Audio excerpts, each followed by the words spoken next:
Decision Desk has just called it for President Trump. Of course Nikki Haley was going to lose. She's just stupid enough to stay in the race. I am so sorry to my world. I am so sorry to my world.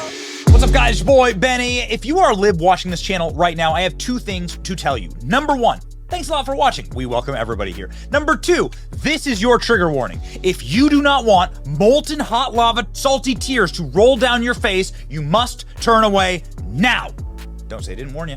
These are the New Hampshire primary results from last night. This is Donald Trump's most dominant performance yet. Donald Trump won by the largest margin in New Hampshire history for either party. That's Bernie Sanders, Barack Obama, Joe Biden, Hillary Clinton, everyone.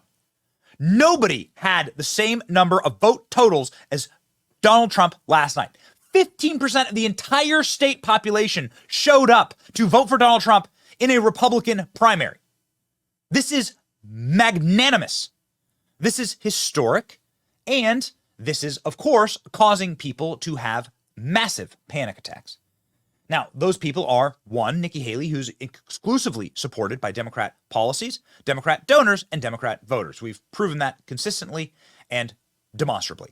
Number two, the Democrat voters who are so in panic to support Nikki Haley are the ones who are also on TV actually having a searing panic attack over these results. And they were delicious last night. I hope you are ready to Cartman-style lick the tears off the faces of MSNBC pundits. Ooh, Joy Reid, Rachel Maddow, you don't want to lick their faces. You don't want to lick their faces, but we can start by scraping some of the salt off of some of our favorite lefty websites.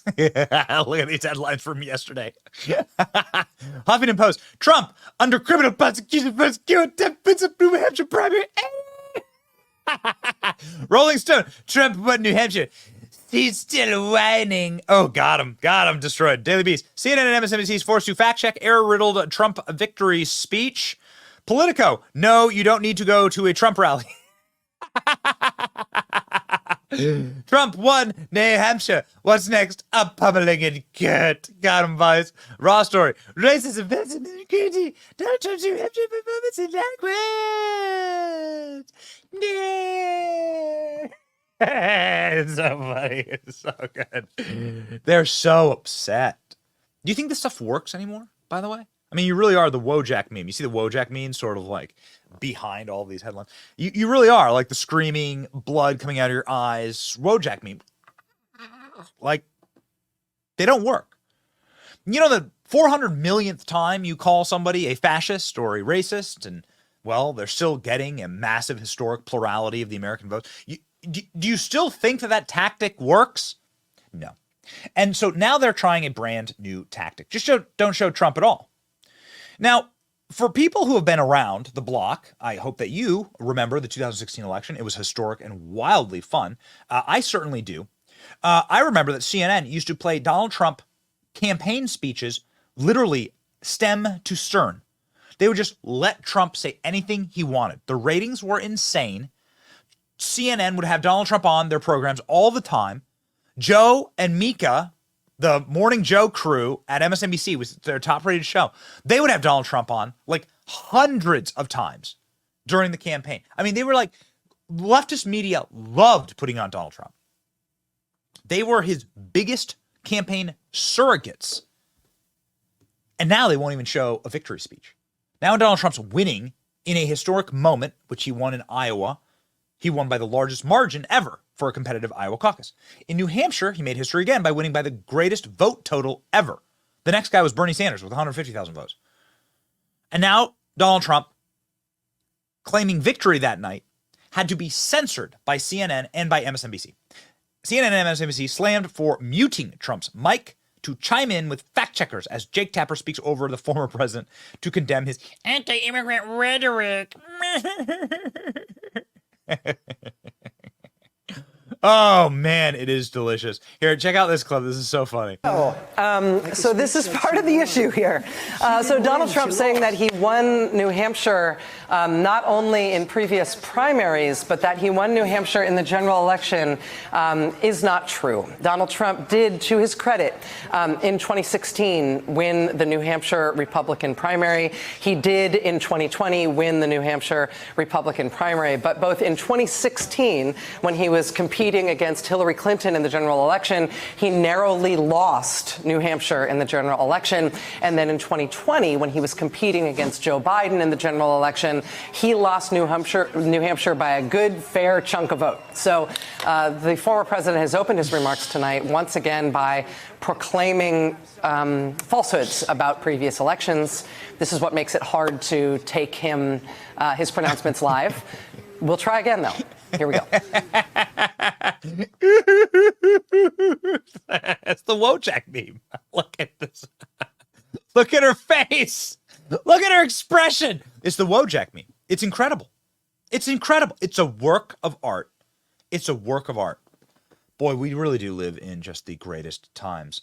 Wait until Rachel Maddow watches a Joe Biden speech. Rachel Maddow so upset that Donald Trump says things that she disagrees with.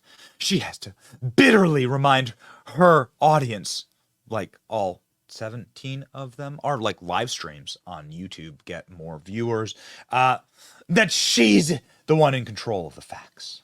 I know from reporting about his last rally that he did in Laconia, New Hampshire, yesterday that there was, again, a moment of him appearing to, best case scenario, maybe lost his place in the teleprompter. Worst case scenario, seemed to be slurring, seemed to not know what he was talking about, ended up sort of spitting up a kind of gobbledygook of words that nobody knew, except that it involved something about the death penalty. Okay. Hey, Rachel Maddow, I got something for you. So Rachel Maddow's broadcasting this at 5 in the afternoon. What else was happening at 5 in the afternoon? Oh, we got something for you. This is what Joe Biden was doing at 5 in the afternoon yesterday. He was saying this exact line, that if you mess with women in America, that you're going to see the benefit. If you mess with women in America, you're going to see the benefit. What? We'll teach Donald Trump a valuable lesson. Don't mess with the women in America unless you want to get the benefit. Oh, yes. So don't worry. It's Donald Trump who's slurring the words. This is the next thing. This is the next thing that they're going to trot out. They know they have to trot this out because they know that they can't keep Joe Biden under wraps anymore. I mean, even the guys who worked for Barack Obama on CNN, who are like on CNN, are saying best for Joe Biden to just like stay in the basement. And I would stay hidden, and I'll tell you why. He doesn't inspire confidence, and he's not a great messenger for himself. Oh, okay. Yeah. It's not. But they know what's coming. They know what's coming, which is why they're doing this. This is this is censorship, is what it is. So they've tried as hard as they can to censor Donald Trump from every platform on earth. Donald Trump's back on virtually all platforms now. And now they must censor Donald Trump on their platforms, on their own television channels that are crumbling, by the way, and nobody's watching. This is what makes it hard to take Trump's pronouncements live, says MSNBC. Apparently claiming that they are so immune to lies on their network, they would never, ever broadcast a lie. Remember this. There's a cost to broadcasting something that is knowingly false, says MSNBC's Rachel Maddow.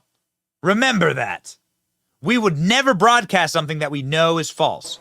This is a decision that we revisit constantly and that we will revisit constantly. But tonight, we're expecting Trump to speak momentarily. We are going to go to those remarks to see how he uses this moment, at least at first. We'll see how it goes.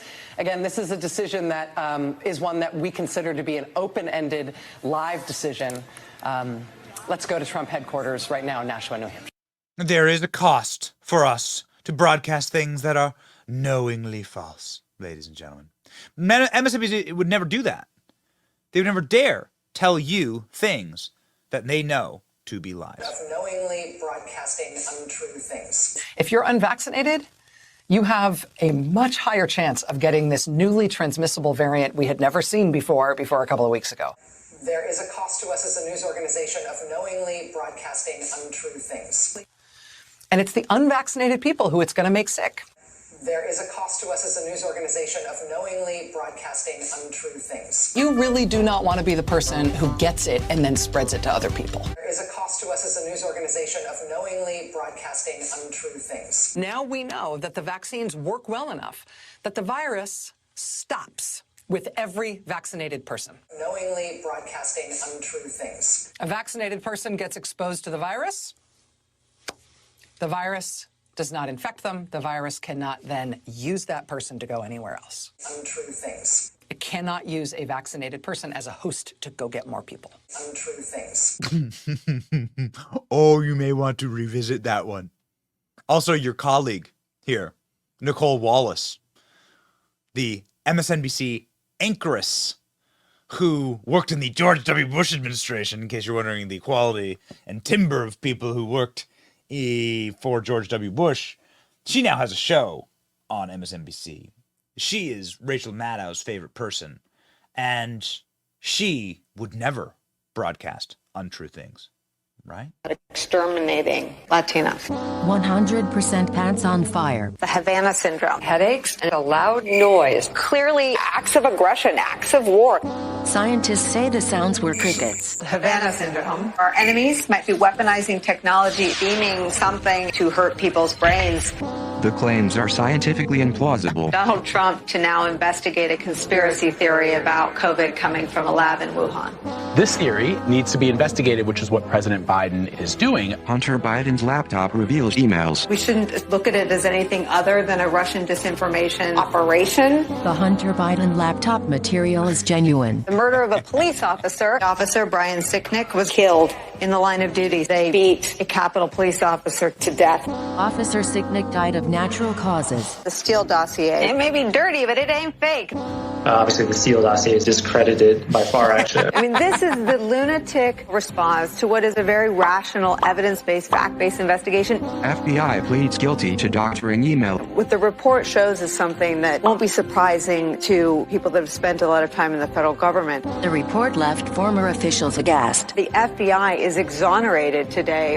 It doesn't vindicate anyone at the FBI who touched this. They are all absolved of any wrongdoing. The activities we found here don't vindicate anybody. The Trump administration cleared peaceful Black Lives Matter protesters so the president could take a photo in front of a church. We did not find evidence that federal agents used CS gas. The D.C. police used the CS gas. Protesters were gassed to clear the way for Trump's photo op. Demonstrators were pushed out to allow contractors to build a fence, a response to damage done during the two previous nights of rioting. Russians offered a bounty for the killing of U.S. soldiers. U.S. intel walks back claim Russians put bounties on American troops. This mountain of evidence that we now have of bounties that Russia paid. The Biden White House acknowledged there was little evidence. January 6th committee's investigation into a 7-hour, 37-minute gap, possible cover-up in the records of calls, and it is no coincidence. The call logs are complete with no missing pages. The gap is explained by use of White House landlines and cell phones. Okay.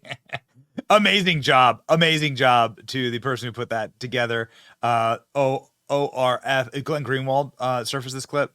This is the account here, Matt Ophelia at ORF. Okay, great. Incredible job, by the way. Just absolutely amazing. So, again, there is a cost to a news organization for knowingly broadcasting untrue things.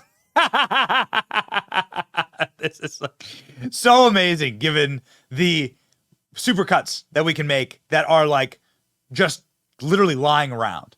Okay, this isn't even like remotely comprehensive for the number of lies that Rachel Maddow and her ilk and her coworkers have told continuously like an open sewer on their network. But it's not just MSNBC, of course. It's CNN. Listen to this on-air panic attack by Jake Tapper over Trump's comments.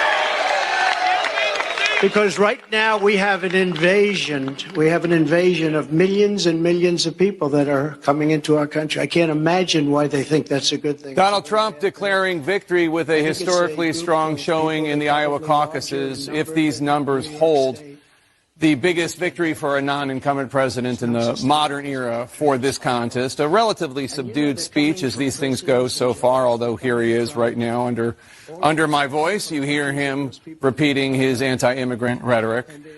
He did take time to praise his rivals, Haley and DeSantis and Ramaswamy by name. Rather un-Trump-like to do that.